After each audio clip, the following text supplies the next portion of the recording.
And yes, you can.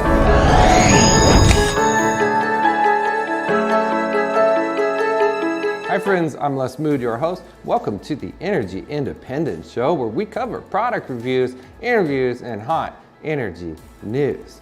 Solar Power International starts its 4th week next week. SPI ESI, North America Smart Energy Week. Stay tuned for a chance to win a ticket. Make sure and follow us on LinkedIn, YouTube, Facebook, and Twitter. CNBC reports UK trials hydrogen-powered train in latest step forward for transport innovation.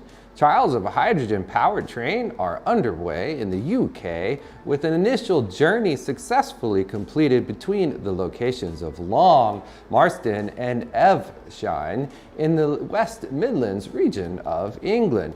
The HydroFlex train, which has been developed by a team from the University of Birmingham and Porterbrook, a rolling stock firm, uses a fuel cell which combines hydrogen and oxygen to generate electricity, heat, and water.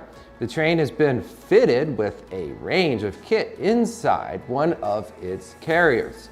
The tech includes a hydrogen fuel tank, the aforementioned fuel cell, and lithium-ion batteries for storage. It's hoped that the technology will be available to retrofit trains already in use by the year 2023. According to WoodMac, global energy storage capacity to hit 741 gigawatt hours by 2030. Global energy storage capacity is now expected to grow at a compound annual growth rate of 31% through 2030, according to Wood Mackenzie's new global storage outlook. The market will hit 741 gigawatt hours of cumulative capacity by 2030. Front-of-the-meter storage will continue to dominate annual deployments and will account for up to 70% of annual total capacity additions to the end of the decade. The U.S. maintains its leading position and will make up to over 49% or 365 gigawatt hours of global cumulative capacity by 2030. Utility resource planning in the U.S. is set to drive deployments over the coming decade. In the past 2 years, utility approaches to renewables, and particularly storage, have shifted seismically, as detailed in the WoodMac's latest Energy Storage Monitor report.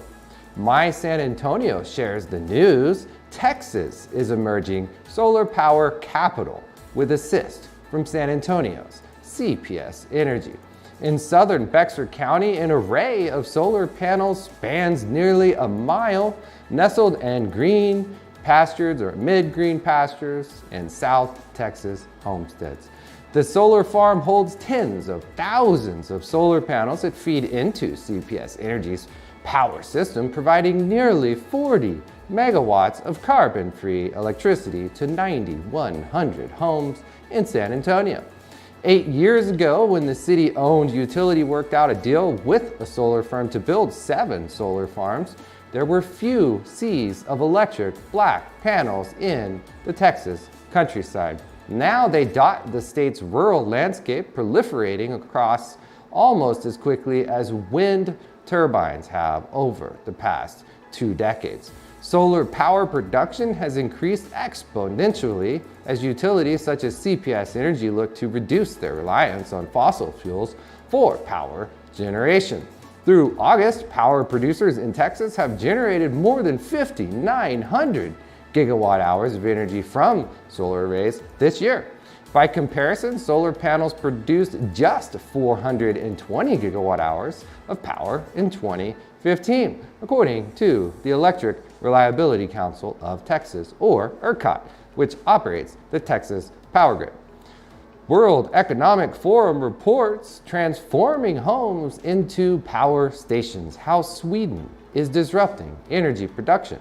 By 2030, almost a third of all the energy consumed in the European Union must come from renewable sources, according to building targets agreed in 2018. Sweden is helping lead the way, as well as targeting 100% renewable electricity production by 2040. The country is transforming homes into highly efficient prosumers, buildings which both produce and consume the vast majority of their own energy. But Sweden doesn't stop at village-level heating solutions. Its new breed of energy generation takes hyper-local to the next level. One example is in the city of Ludvika, where in the 70s, flats have recently been retrofitted with the latest smart energy technology. 48 family apartments spread across 3 buildings have been given photovoltaic solar panels, thermal energy storage, and heat pump systems. Microenergy grid connects it all and helps charge electric cars overnight. The result is a cluster of prosumer buildings producing rather than consuming enough power for 77% of the residents' needs. With high levels of smart meter usage, it is a model that looks set to spread across Sweden. CNBC publishes a story in bid to tackle pollution. England plastic bans on straws, stirs, and cotton buds. A ban on plastic straws, cotton buds, and stirs in England came into force on Thursday in the latest attempt to mitigate the effect of plastic pollution on the environment. There are some exemptions to the newly introduced measures. People with certain medical conditions and disabilities will be able to ask for plastic straws at restaurants or pubs and can buy them from pharmacies.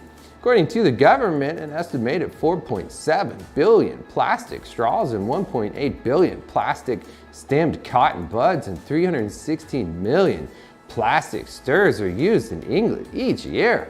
That's just England. A large number of these end up in the ocean, it said, harming wildlife and the environment. A number of outlets have already started to move away from these types of products before England's ban came into force.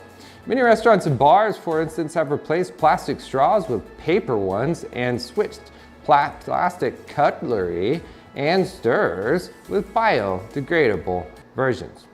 The Canadian Office of the Prime Minister announces infrastructure plan to create jobs and grow the economy.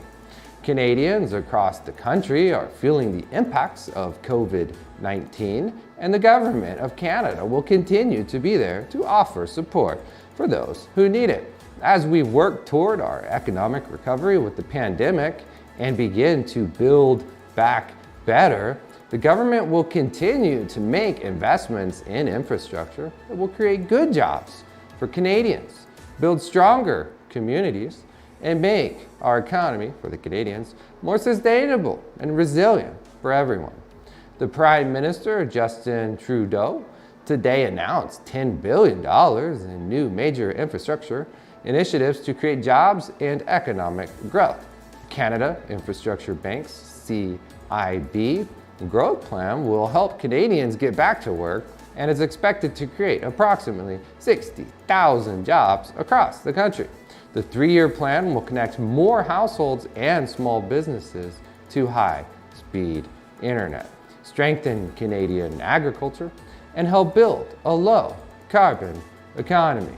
Electric breaks the news. 60% of new cars are electric, a new milestone for Norway, thanks to the Volkswagen ID.3. Norway has long been the world's leading market when it comes to electric vehicles. They have the most aggressive electrification goal of any market, with the aim to have every new car on the road being electric by 2025. Considering the world's average market share for EVs currently stand at around 3%, this is a really ambitious goal. But the nation is tracking well. Last year, 56% of Norway's new cars were electric, full electric, or plug-in hybrids.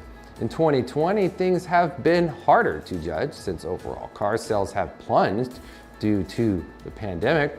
However, sales have rebounded, and in September, car sales were up to 40% versus the same period last year. In September, over 60% of cars registered in Norway were electric.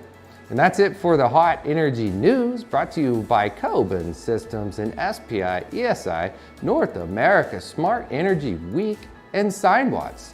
SPI has gone virtual, and Coben Systems is the brains behind the smartest electrical panel in the world. Simply genius. SignWatts puts the power in your hands with vehicle-to-grid technology, a microgrid on wheels. The revolution is here. Thank you for joining us. Feel free to like, comment, share, and follow, and we will see you soon.